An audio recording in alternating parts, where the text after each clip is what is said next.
Cuando Belgrano no sabía qué hacer frente a un problema, se agarraba la cabeza, caminaba alrededor de algo, pensaba en voz baja y cantaba en voz alta. Mientras lo hacía, le ponía título y palabras a su dilema y enumeraba soluciones. Cuando llegaba a 10 soluciones, se obligaba a descartar las 5 que sonaban más ridículas y analizaba una a una las 5 que le parecían más sensatas. Así iba descartando ideas hasta que solo le quedaban las 2, la A y la B. Si la solución A no funcionaba, entonces recurría a la B. Y si la B tampoco acomodaba las cosas, se sentaba en un lugar sombrío y repasaba mentalmente cada cuento, cada leyenda, cada fábula o refrán que hubiera leído o escuchado alguna vez en la vida. Una historia que lo ayudara, que le sirviera de ejemplo, que le hablara de un conflicto parecido al suyo y que le diera alguna pista para resolverlo.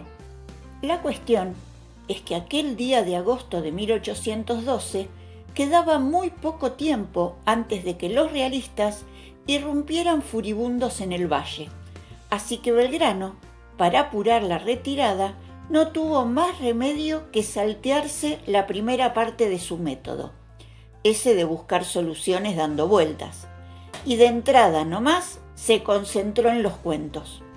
Lo primero que le vino a la mente fue la imagen de Hermósimo Cayo. Un hombre bueno, pensó, solitario, pero también solidario. Lo poco que tenía se lo había entregado al ejército patriota sin amarretear.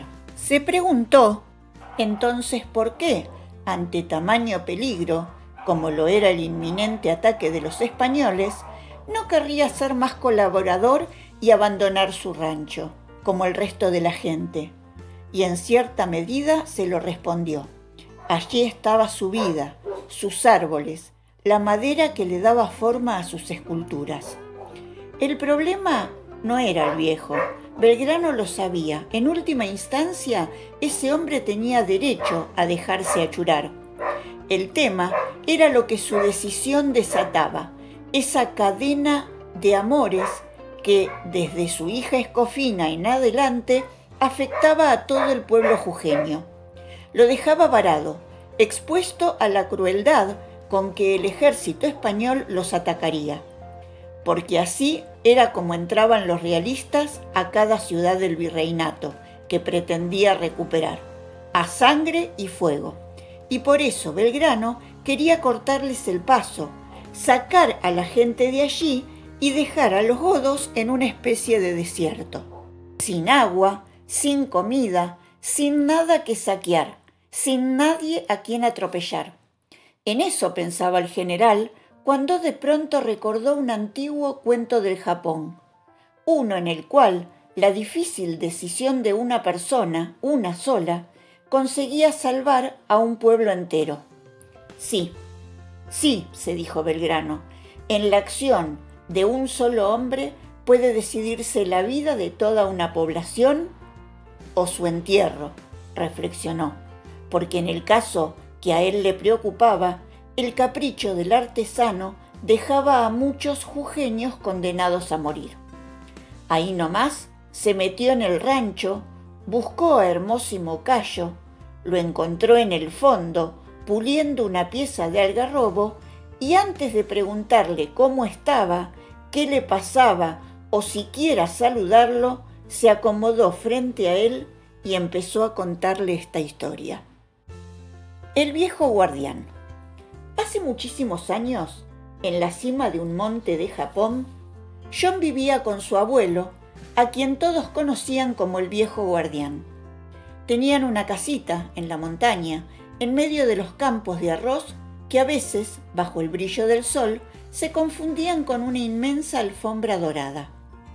La aldea estaba abajo, bordeando la costa como un cinturón. Desde arriba podía divisarse el mar y la disposición de las casas.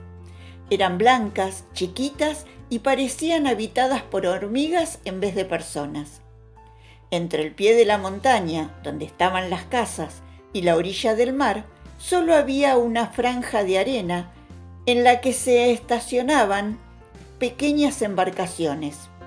Los campos cultivados estaban arriba, en la planicie de la montaña, justamente donde vivían John y su abuelo.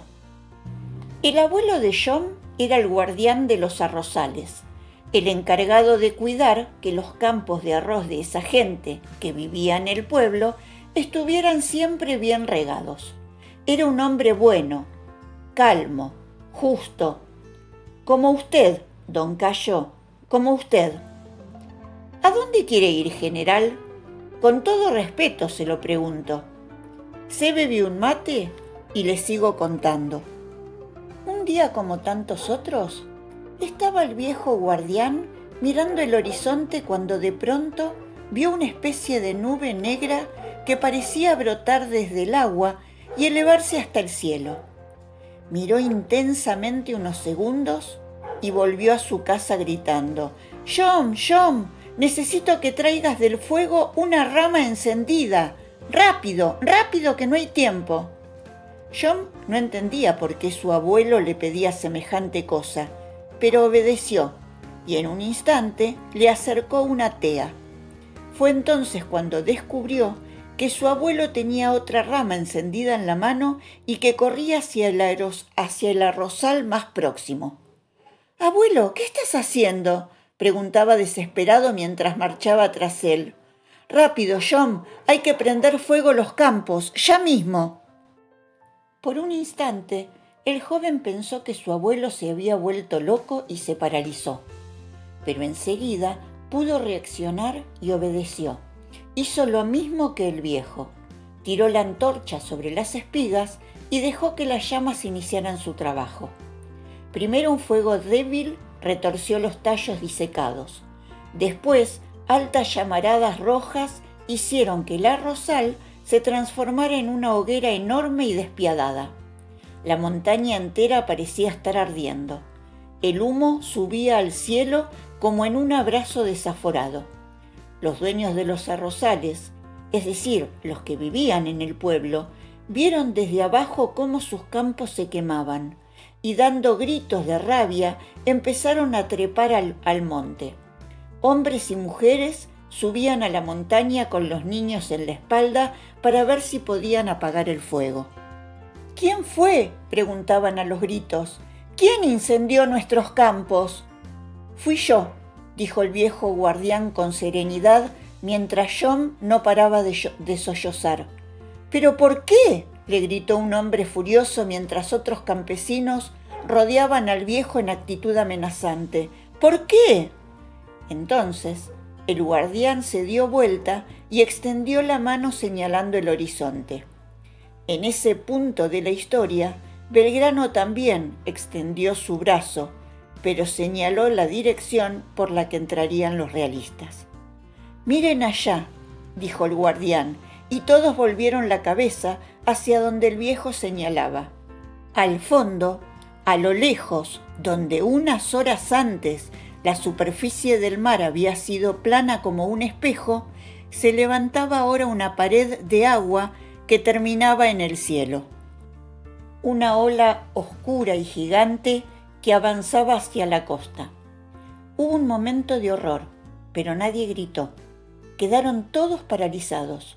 La muralla de agua avanzó hacia la tierra con un rugido ronco y volcó sobre la costa, deshaciendo todo lo que había allí. Tapó las embarcaciones, las casas, los árboles, y en un trueno desgarrado y furioso fue a romperse contra la montaña. Hubo una ola más, y luego otra, débil, hasta que el mar empezó a retirarse de la costa, dejando al descubierto los destrozos, un revoltijo de arena y escombro. El viejo guardián miró en paz a todos los habitantes del pueblo. Estaban bien, seguros, en la cima de la montaña. Sus casas y sus plantaciones se habían perdido, sí, pero ellos, los hombres, las mujeres y los chicos, estaban todos a salvo. Apenas Belgrano terminó la historia, se puso de pie, le palmeó un hombro a Hermósimo y le dijo: «Usted sabrá lo que tiene que hacer. Buenas tardes».